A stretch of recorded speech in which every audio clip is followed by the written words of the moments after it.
اس موضوع پر مسلسل 4 خطبے گزرے اور آج اسی سلسلے کی ایک کڑی ہے۔ گزشتہ 4 خطبوں میں ہم نے جانا کہ انسان کا مرنا یقینی ہے، انسان کے جسم سے روح کیسے نکلتی ہے، روح کہاں جاتی ہے، مرنے کے بعد انسان کے سامنے سب سے پہلا مرحلہ کیا ہوتا ہے، اور پھر ایک مدت تک قیامت تک انسان رہے گا قبر میں، پھر قیامت کیسے قائم ہوگی، کتنے سور پھونکے جائیں گے، اور جب لوگ اپنی قبروں سے اٹھیں گے حشر کے میدان میں جمع ہوں گے، حشر کا میدان کیسے قائم ہوگا، لوگ کیسے جمع ہوں گے، اپنی قبروں سے کیسے اٹھ کر آئیں گے، کس حال میں آئیں گے، اور اسی طریقے سے جب حشر کے میدان میں لوگ ہوں گے وہاں کیا کیا مرحلے ہوں گے، کون کون سا منظر ہوگا، ان میں سے چند چیزیں آپ کے سامنے بتایا گیا۔ اور گزشتہ خطبے میں بتایا گیا تھا کہ حشر کے میدان میں کون لوگ ذلیل ہوں گے اور کون خوش نصیب لوگ ہوں گے جنہیں اللہ تعالیٰ عزت سے نوازے گا، اللہ تعالیٰ بخشش اور انعام سے نوازے گا۔ آج کے خطبہ جمعہ میں ہم جانیں گے کہ حشر کے میدان میں حساب و کتاب کا مرحلہ کیسا ہوگا، کن کن چیزوں کا اللہ تعالیٰ حساب و کتاب لے گا، اور کیا ہم اور آپ اس کے لیے تیار ہیں۔ آج کے اس خطبہ جمعہ میں ہم جاننے کی کوشش کریں گے۔ تو یاد رکھیے، حشر کے میدان میں سارے لوگ جمع ہوں گے، سارے لوگ اکٹھے ہوں گے، اور رب کا حکم ہوگا۔ کیا حکم ہوگا؟ اللہ تبارک و تعالیٰ نے قرآن مقدس سورہ صافات آیت نمبر 24 میں جو ابھی خطبہ مسنونہ کے بعد تلاوت کی گئی، اللہ رب العالمین فرماتا ہے وَقِفُوهُمْ إِنَّهُمْ مَسْئُولُونَ۔ اللہ فرمائے گا، حکم دے گا کہ انہیں روک لو، ذرا ٹھہرا لو، انہیں روک لو۔ کیوں؟ ان سے پوچھا جائے گا، ان سے سوال کیا جائے گا۔ مفسرین لکھتے ہیں کہ فرشتوں کو اللہ حکم دے گا کہ کہے گا انہیں روک لو، ذرا ٹھہرا لو، ان سے پوچھا جائے گا۔ کیا پوچھا جائے گا؟ ان کے ایمان کے بارے میں، ان کے اقوال کے بارے میں، ان کے افعال اور اعمال کے سلسلے میں، یعنی عقیدہ کیسا تھا، ایمان کیسا تھا، اللہ اس کے رسول کے بارے میں اس کی سوچ کیسی تھی، اخلاق کیسا تھا، رویے کیسے تھے، اعمال کیسے تھے، نیکیاں کیسی تھی، گناہ کیسے تھے، ان ساری چیزوں کے بارے میں اللہ رب العالمین سوال کرے گا۔ ان ساری چیزوں کے بارے میں اللہ رب العالمین پوچھے گا۔ اس آیت میں اسی جانب اشارہ ہے وَقِفُوا إِنَّهُمْ مَسْئُولُونَ، کہ ذرا ٹھہرا لو، انہیں روک لو، تاکہ اس سے پوچھا جائے گا۔ میرے بھائیوں، حشر کے میدان میں جہاں بہت سارے سوالات ہوں گے، حساب و کتاب ہوں گے، ان میں پہلا سوال اعمال کے سلسلے میں، بندگی کے سلسلے میں، عبادات کے سلسلے میں جو سوال ہوگا وہ نماز کے بارے میں ہوگا۔ حدیث دیکھیے، ترمذی کی روایت ہے، اللہ کے رسول صلی اللہ علیہ وسلم فرماتے ہیں ان اول ما یحاسب بہ، پیارے نبی فرماتے ہیں حشر کے میدان میں قیامت کے دن بندوں سے سب سے پہلا جو سوال پوچھا جائے گا، سب سے پہلا جو حساب و کتاب ہوگا وہ نماز کے بارے میں ہوگا، نماز کے سلسلے میں ہوگا۔ پیارے نبی صلی اللہ علیہ وسلم فرماتے ہیں اگر اس کی نماز درست ہوئی سائر عملہ، تو اس کے سارے اعمال درست ہوں گے، اور اگر اس کی نماز میں خرابی رہی، اس کی نماز درست نہ رہی، پیارے نبی فرماتے ہیں اس کے سارے اعمال درست نہ ہوں گے اس کے سارے اعمال بیکار ہوں گے۔ میرے بھائیوں، ذرا ہم اور آپ اپنے آپ کو دیکھیں کہ ہم نے جو نمازیں پڑھی ہے یا ہم جو نمازیں پڑھ رہے ہیں یا ہم نے نمازیں چھوڑے ہیں، کیا حشر کی عدالت میں اللہ جب پوچھے گا اور سب سے پہلا سوال ہوگا کیا ہماری نماز صحیح ہوگی، کیا ہم درست ہوں گے، کیا ہم اس دن جواب دے لیں گے؟ افسوس اس بات پر ہے آج ہم مسلمانوں کی زندگی اس زندگی کی فکر میں نہیں گزر رہی ہے۔ آج انسان بے فکر ہو کر زندگی گزار رہا ہے، ایسا لگ رہا ہے کہ مسلمانوں کو جنت کی سرٹیفکیٹ مل چکی ہے۔ آج کے اس ماحول میں آپ نظر دوڑائیں تو معلوم ہوگا کہ یہ احساس ہوگا، یوں محسوس ہونے لگا کہ مسلمانوں کو جنت کی سرٹیفکیٹ مل چکی ہے۔ یہی وجہ ہے مسجدیں ماشاءاللہ شاندار سے شاندار بنی ہیں، ہر محلے میں مساجد، ہر گاؤں میں مساجد، ہر شہر میں مساجد، لیکن ذرا دیکھو ان مسجدوں کو آباد کرنے والے کتنے لوگ ہیں، ان مسجدوں میں آ کر نماز پڑھنے والے کتنے لوگ ہیں۔ مسجدیں عالی شان ہیں، مسجدیں بہت بڑی بڑی ہیں، لیکن آباد کرنے والے کتنے لوگ ہیں؟ کیوں؟ اس لیے کہ یہ فکر نہیں ہے، ہم سے اللہ سوال کرے گا، یہ سوچ نہیں ہے، اللہ ہم سے پوچھے گا اور نماز کے بارے میں پوچھے گا۔ سارے سوال بعد میں، پہلے نماز کے بارے میں اللہ کہے گا حساب دو، کتاب دو۔ ہم نے نمازیں پڑھی ہوں اور سنت رسول کے مطابق اگر ہم نے نمازیں پڑھی ہوں تو یقیناً ہم کامیاب ہوں گے، اور اگر ہم نے نمازیں چھوڑی ہیں اور سنت کے مطابق نمازیں نہیں پڑھی ہیں، یقین مانو میں جھوٹا ہو سکتا ہوں، آپ جھوٹے ہو سکتے ہیں، لیکن پیارے نبی کا فرمان جھوٹا نہیں ہو سکتا۔ ہم وہاں ناکام ہو جائیں گے، نامراد ہو جائیں گے۔ میرے بھائیوں، آج یوں محسوس ہونے لگا ہے کہ ہمیں نماز سے کوئی رشتہ نہ رہا، ہمیں نماز سے کوئی تعلق نہ رہا، یہ بس گاؤں محلے کے چند لوگوں کا کام ہے، امام مؤذن کا کام ہے، محلے کے بزرگ لوگوں کے کام ہے۔ نہیں میرے بھائیوں، وہاں جب سوال ہوگا تو سب سے سوال ہوگا ان اول ما یحاسب به العبد یوم القیامہ۔ حشر کے میدان میں جب نماز کے بارے میں پوچھا جائے گا تو سب سے پوچھا جائے گا، صرف امام اور مؤذن سے نہیں، صرف محلے کے چند بزرگوں سے نہیں، صرف بوڑھوں سے نہیں، بلکہ سارے لوگوں سے پوچھا جائے گا تم نے نمازیں کیسے پڑھی، تم نے نمازیں کیوں چھوڑی، تم نے نماز کیسے پڑھی؟ یہ سارے سوال ہوں گے۔ آج ہم بے فکر ہو کر زندگی گزارتے ہیں، ہم یوں سمجھنے لگے ہیں کہ جمعہ کی نماز ہم نے پڑھ لی، ہمارا کام ہو گیا، ہم جنت کے حقدار ہو گئے۔ یہ سوچ بہت غلط ہے، یہ تصور بہت غلط ہے۔ نہیں میرے بھائیوں، پانچوں وقت کی نماز پابندی کے ساتھ پڑھنی ہے۔ ہم میں سے کتنے ایسے لوگ ہیں جو جمعہ بھی پڑھتے ہیں، وہ بھی اللہ کی رضا کے لیے نہیں۔ کس لیے پڑھتے ہیں؟ کس لیے پڑھتے ہیں؟ اس لیے پڑھتے ہیں کہ اگر ہم نے جمعہ بھی نہیں پڑھا، ہماری بیوی بچے کیا کہیں گے، ہمارے بھائی لوگ کیا کہیں گے، محلے والے کیا کہیں گے؟ دیکھو جمعہ تک نہیں پڑھ رہا ہے۔ ہم ہفتے میں ایک بار مسجد آتے ہیں جمعہ کے لیے، وہ بھی اللہ کے ڈر سے نہیں، لوگوں کے ڈر سے۔ لوگ کیا کہیں گے؟ یہ حقیقت ہے، یہ کڑوا سچ ہے، آپ کو ماننا پڑے گا۔ تو میرے بھائیوں یاد رکھو، سب سے پہلا سوال نماز کے بارے میں ہوگا۔ آج ہمارے پاس سارے کام کے لیے وقت ہے، اخبار پڑھنے کے لیے وقت ہے، ٹی وی پر خبروں سننے کے لیے وقت ہے، سوشل میڈیا چلانے کے لیے ہمارے پاس وقت ہے، دوسری کتابیں پڑھنے کے لیے ہمارے پاس وقت ہے، تجارت کے لیے ہمارے پاس وقت ہے، بزنس کے لیے ہمارے پاس وقت ہے، دوستوں میں بیٹھ کر گپ شپ کرنے کے لیے ہمارے پاس وقت ہے، موبائلوں میں گھنٹوں گزارنے کے لیے ہمارے پاس وقت ہے، ان ساری چیزوں کے لیے ہمارے پاس وقت ہے۔ اگر وقت نہیں ہے تو آج ہم مسلمانوں کے اندر نماز کے لیے وقت نہیں ہے، نماز کے لیے نہیں وقت ہے۔ کتنی افسوس کی بات ہے، ساری چیزیں یہیں رہ جانے والی ہے۔ یہ نماز ہے جو قبر میں بھی آپ کو ساتھ دینے والی ہے۔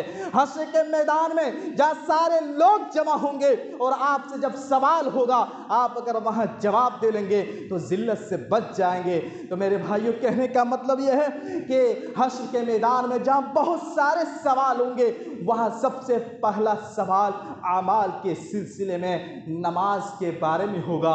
اب دیکھنا یہ ہے کہ ہماری اور آپ کی زندگی میں نماز کتنی ہے، ہم نماز کتنے پابند کے ساتھ پڑھتے ہیں۔ اسی طرح حشر کے میدان میں جو سوالات ہوں گے سماجی اور معاشرتی معاملات کے سلسلے میں، تو سب سے پہلا سوال ہوگا خون کے بارے میں۔ جس نے کسی کو ناحق قتل کیا ہوگا، مرڈر کیا ہوگا، اللہ وہاں پوچھے گا کیوں؟ اللہ وہاں پوچھے گا۔ حدیث دیکھیے، صحیح بخاری و مسلم کی حدیث ہے، اللہ کے نبی صلی اللہ علیہ وسلم فرماتے ہیں کہ حشر کل قیامت کے دن لوگوں کے درمیان سب سے پہلا جن معاملات کا فیصلہ کرے گا فی الدماء، خون کے سلسلے میں ہوگا۔ کسی نے کسی کو ناحق قتل کیا ہوگا تو وہاں اسے جواب دینا پڑے گا۔ آج یہ برائی کس قدر عام ہوتی جا رہی ہے، یوں لگ رہا ہے کہ انسان کا خون کی کوئی قیمت نہ رہ گئی۔ چھوٹی چھوٹی باتوں پر مرڈر ہو رہا ہے، چھوٹی چھوٹی باتوں پر قتل ہو رہا ہے۔ آج انسانی خون کی کوئی قیمت نہ رہ گئی، یوں محسوس ہونے لگا ہے۔ ہماری شریعت سختی اس کے خلاف ہے۔ ہماری شریعت کہتی ہے ناحق کسی کو قتل نہیں کر سکتے، ناحق کسی کو مرڈر نہیں کر سکتے۔ آج چھوٹی چھوٹی باتوں پر ہمارے جیبوں سے پستول، گن اور خون خرابہ جیسے مسئلات نکل آتے ہیں اور ہم مرڈر کر ڈالتے ہیں۔ ان سے بچیے۔ اللہ تعالیٰ سب سے پہلے معاملات کے سلسلے میں جو سوال ہوگا، جو فیصلہ فرمائے گا فی الدماء، وہ خون کے سلسلے میں ہوگا، قتل غارت گیری کے سلسلے میں ہوگا۔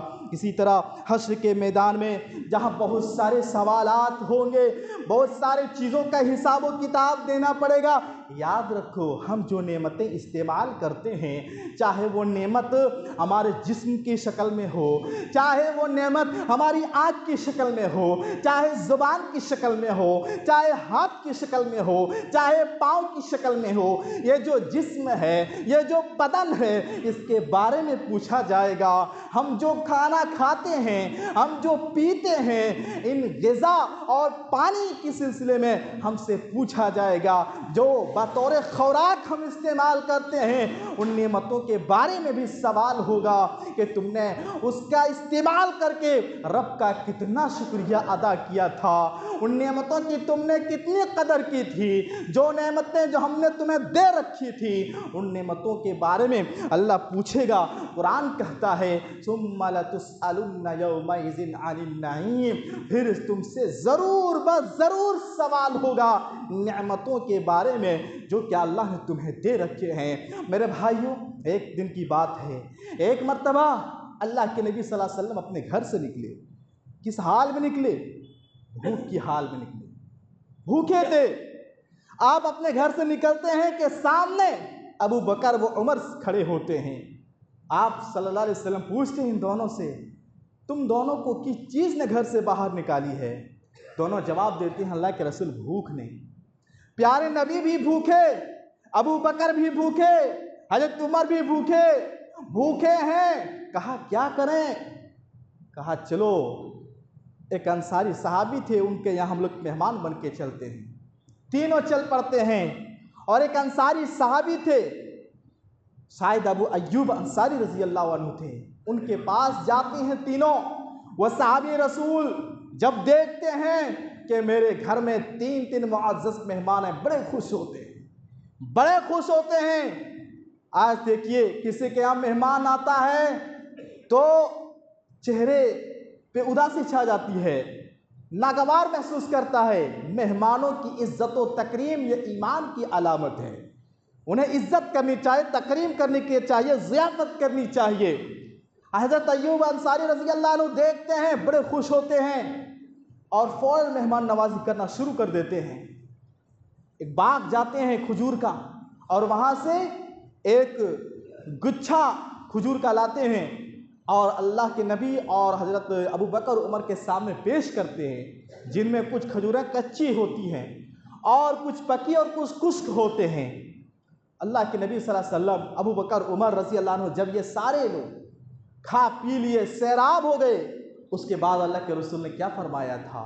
اس کے بعد اللہ کے رسول صلی اللہ علیہ وسلم نے انہی نعمتوں کے بارے میں فرمایا تھا کہ دیکھو ہم نے جو کھا پی لیے ہیں ان نعمتوں کے بارے میں اللہ ہم سے سوال کرے گا، اللہ ہم سے پوچھے گا ان نعمتوں کو استعمال کرنے کے بعد، کھانے پینے کے بعد کیا رب کا شکریہ ادا کیے تھے کہ نہیں، اللہ کی نعمتوں کی تم نے قدر کی تھی کہ نہیں، اس کے بارے میں پوچھا جائے گا۔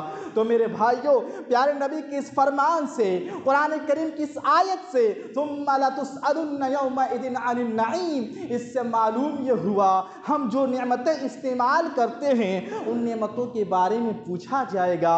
آج دیکھو شادی بیاہ میں خصوصاً ان نعمتوں کی کتنی ناقدری ہوتی ہے، کتنی ناقدری ہوتی ہے۔ میرے بھائیوں، جتنا کھانا آپ کو کھانا اتنا کھانا لیجئے، انسان پلیٹ بھر کر لیتا ہے اور 2 لقمہ کھاتا ہے، پھر سارا کھانا بیکار ہو جاتا ہے۔ یاد رکھو حشر کے میدان میں اللہ پوچھے گا تم نے نعمتوں کی کتنی قدر کی، ثم لتسألن یومئذ عن النعیم، اللہ تعالیٰ پوچھے گا اور اس کا جواب دینا پڑے گا۔ اس لیے جتنا کھانا ہے اتنا کھانا لیجئے، زیادہ مت لیجئے، ویسٹ برباد مت کیجئے، نعمتوں کی قدر کیجئے۔ اللہ نعمتوں کے بارے میں کل حساب لے گا۔ اسی طریقے سے کل حشر کے میدان میں بہت سارے لوگ کھڑے ہوں گے، وہاں ظلم اور حقوق العباد کے بارے میں بھی سوال ہوگا۔ جس نے دنیا میں کسی کو ناحق مارا تھا، کسی کا حق دبایا تھا، چاہے وہ حق مال کے سلسلے میں ہو، چاہے وہ حق زمین و جائیداد کے سلسلے میں ہو، چاہے وہ حق کسی کو ناحق تکلیف دینے کے سلسلے میں ہو، چاہے وہ حق کسی کو گالی دینے کی شکل میں ہو، کسی کو مارنے کی شکل میں ہو، کسی کی عزت و آبرو سے کھلواڑ کرنے کی شکل میں ہو، ان سارے لوگوں سے سوال ہوگا۔ کیا سوال ہوگا اور ان لوگوں کی نیکیاں کیا ہو جائے گی؟ حدیث دیکھیے، مسلم شریف کی حدیث ہے، پیارے نبی صلی اللہ علیہ وسلم صحابہ کرام سے مخاطب ہو کر فرماتے ہیں اتدرون المفلس، اے میرے ساتھیوں کیا تمہیں پتا ہے مفلس کون لوگ ہیں؟ صحابہ کرام نے جو مفلس کا عام معنی سمجھا تھا آپ نے بتا دیا، صحابہ نے بتا دیا کہ دیکھو مفلس وہ لوگ ہیں جن کے پاس نہ دینار ہیں، نہ درہم ہیں، نہ مال اور پیسے ہیں۔ کہا وہ مفلس لوگ ہیں۔ پیارے نبی صلی اللہ علیہ وسلم نے کہا یاد رکھو میری امت کے مفلس حشر کے میدان میں قیامت کے دن وہ لوگ ہوں گے جو ڈھیر ساری نیکیاں لے کر آئیں گے، بصلاۃ و زکاۃ و صیام، وہ دنیا میں نمازی پڑھے ہوں گے، دنیا میں صف اول کا نمازی رہا ہوگا، نفلی روزے رکھے ہوں گے، رمضان کے روزے رکھے ہوں گے، زکوٰۃ دیے ہوں گے، صدقہ و خیرات کیے ہوں گے، لیکن آپ نے فرمایا وقت شتم ھذا، اس نے کسی کو گالی دیا ہوگا، اس نے کسی کو مارا ہوگا، اس نے کسی کا نہ حق دبایا ہوگا، اس نے کسی کو نہ حق تکلیف دی ہوگی، اس نے کسی کو نہ حق ستایا ہوگا۔ کہا یہ سارے حقدار کھڑے ہو جائیں گے، سارے حقدار کھڑے ہو جائیں گے اور ہر کوئی اپنا حق مانگ رہا ہوگا۔ جس کو گالی دی، جس کو مارا، جس کا حق دبایا، جس پر ظلم کیا، وہ اپنا حق لینے کے لیے کھڑے ہوں گے اور وہاں حق چکانے کے لیے اس کے پاس کیا ہوگا؟ سوائے نیکی کے اور کچھ نہ ہوگی۔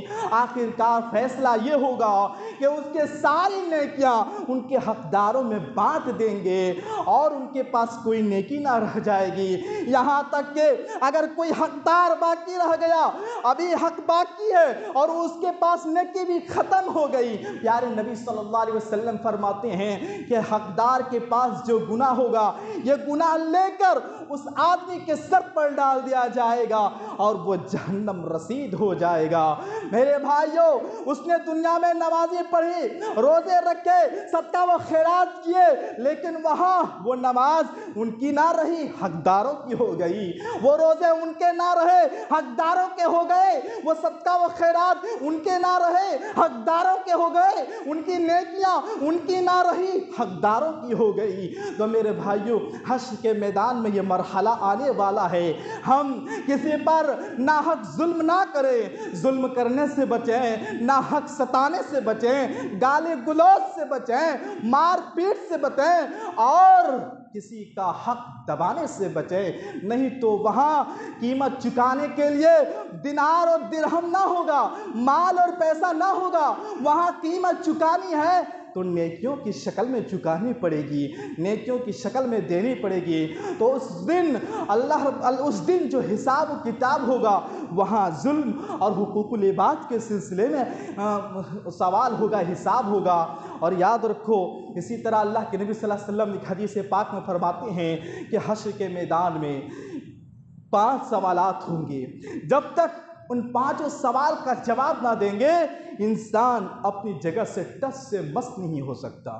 مشہور حدیث ہے، ترمذی شریف کی حدیث ہے، آپ نے فرمایا لا تزول قدم ابن آدم، کہ اس دن کسی انسان کا، کسی بنی آدم کا قدم ٹس سے مس نہیں ہوگا جب تک 5 چیزوں کا سوال ہوگا اور دوسرا جواب نہ دے لے۔ وہ کیا 5 سوالات ہوں گے؟ پہلا سوال ہوگا عن عمرہ فیما افنا، یہ تمہیں جو زندگی ملی تھی 60 سال، 70 سال، 80 سال، یہ جو زندگی گزار کے آئے ہو، اس زندگی کو تم نے کہاں گزاری، کیسے گزاری؟ دوسرا سوال ہوگا وعن شبابہ فیما ابلاہ، دیکھیے ایک تو پوری زندگی کا حساب و کتاب ہوگا، دوسرا جوانی کا سوال ہوگا۔ جوانی کے الگ سے خصوصی طور پر پوچھا جائے گا، کیوں؟ یہ جوانی بڑا قیمتی انمول ہے، بڑا قیمتی مرحلہ ہے۔ یہ جوانی کا مرحلہ بڑا اہم مرحلہ ہوتا ہے، بڑا قیمتی مرحلہ ہوتا ہے۔ جوانی کی اس دور میں انسان اللہ کے لیے، رسول کے لیے، شریعت کے لیے انسان جو کر سکتا ہے بڑھاپے میں نہیں کر سکتا ہے۔ اسی لیے کہا وَأَن شَبَابِهِ فِيمَا أَبْلَاهُ، جوانی کے بارے میں پوچھا جائے گا۔ میرے نوجوان بھائیوں، میرے نوجوان بہنوں، اگر آپ تک میری آواز جاتی ہے، جوانی کی قدر کرو۔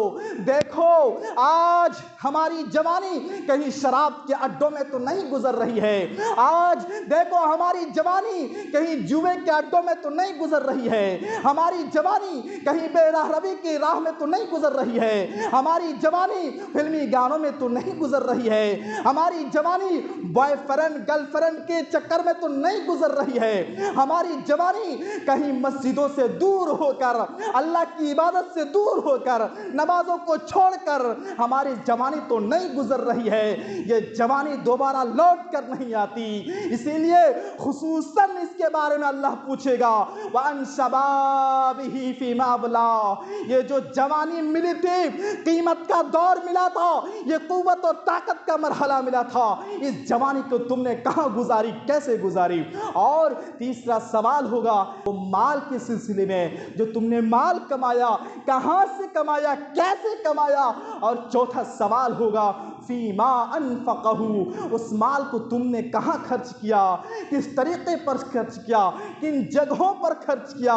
مال کے سلسلے میں یہ 2 سوال ہوں گے۔ آج دیکھیے کتنے ایسے لوگ ہیں ماشاءاللہ محنت کرتے ہیں، مزدوری کرتے ہیں، دن بھر کماتے ہیں، شام ہوتے ہوتے اپنی محنت کی کمائی جوئے کے اڈوں میں دے آتے ہیں، شراب کے اڈوں میں دے آتے ہیں۔ میرے بھائیوں یاد رکھو، کل پوچھا جائے گا مال کہاں سے کمایا، کیسے کمایا، کہاں خرچ کیا، کیسے خرچ کیا؟ اور 5واں سوال ہوگا تم نے جو علم سیکھا تھا، چاہے خطبے کے ذریعے، چاہے سوال کر کے، چاہے کتابوں کو پڑھ کر کے، تمہارے اندر جو نالج آیا تھا، تمہارے اندر جو جانکاری آئی تھی، اس جانکاری پر، اس علم پر تم نے کتنا عمل کیا؟ مثال کے طور پر ایک انسان کو پتہ نہیں کہ نماز پڑھنا فرض ہے، لیکن اس کو بتایا گیا کہ نماز پڑھنا فرض ہے، اب علم میں تو آ گیا، نالج میں تو آ گیا، ان کو جانکاری ہو گئی کہ نماز فرض ہے، اب اگر کوئی نماز چھوڑتا ہے علم کے بعد، جانکاری کے بعد، وہاں سوال کیا جائے گا، اس کا جواب دینا پڑے گا، اور جب تک جواب نہیں دیں گے قدم ٹس سے مس نہیں ہوگا، سورج قریب ہوگا، گرمی کی شدت ہوگی، جب تک ان 5 سوالوں کا جواب نہیں دیں گے تب تک کسی انسان کا قدم ٹس سے مس نہیں ہوگا۔ تو حشر کے میدان میں ایک مرحلہ حساب و کتاب کا بھی ہوگا، سوال و جواب کا بھی ہوگا۔ جو چند چیزیں میں نے آپ کے سامنے آج رکھی، ہمیں کرنا کیا ہے؟ ہمیں حساب و کتاب کرتے رہنا ہے۔ جس طرح دنیا میں ہم دیکھتے ہیں کوئی ادارہ ہے، اسکول ہے، مدارس ہیں، مساجد ہیں، ان کا حساب و کتاب جو رکھتا ہے ماشاءاللہ وہ کامیاب ہوتا ہے، انہیں ذلت و رسوائی کا سامنا نہیں کرنا پڑتا ہے۔ لیکن جو حساب و کتاب نہیں کرتا ہے، چاہے وہ تجارت ہو، چاہے اسکول ہو، چاہے مساجد و مدارس ہو، انہیں دنیا اور آخرت میں ذلیل ہونا پڑے گا۔ اس لیے ہمیں اور آپ کو حساب و کتاب مضبوط رکھنا ہے، اپنے اعمال کا بھی، اپنے اخلاق کا بھی، اپنے عقیدے کا بھی، اپنے ایمان کا بھی، کہ دیکھیں ہمارا ایمان کیسا ہے، ہمارا اخلاق کیسا ہے، ہماری نیکیاں کیسی ہے، ہمارے اعمال کیسے ہیں، روزمرہ کی زندگی میں ہم کتنی نیکیاں کماتے ہیں اور کتنے گناہ ہم سے ہوتے ہیں۔ روزانہ حساب و کتاب کرتے رہنا چاہیے، اور یہی قرآن یاد دلاتا ہے، یا ایھا الذین آمنوا اتقوا اللہ ولتنظر نفس ما قدمت لغد۔ اے ایمان والو، اللہ سے ڈرتے رہو، اپنا محاسبہ کرتے رہو، اپنے اعمال کا حساب و کتاب کرتے رہو۔ اللہ رب العالمین سے دعا ہے، اللہ رب العالمین ہم سارے مسلمانوں کو دنیا کی اس زندگی میں بھی اللہ کامیابی عطا فرما، مرنے کے بعد جتنے بھی مراحل ہیں اللہ ان سارے مرحلوں میں ہم سارے مسلمانوں کو، ہم اہل ایمان کو کامیابی عطا فرما۔ یا اللہ اس زندگی میں بھی ہم سب کو اللہ جنت نصیب فرما اور جہنم سے نجات فرما۔ اللہ جو پریشان ہیں ان کی پریشانیوں کو دور کر۔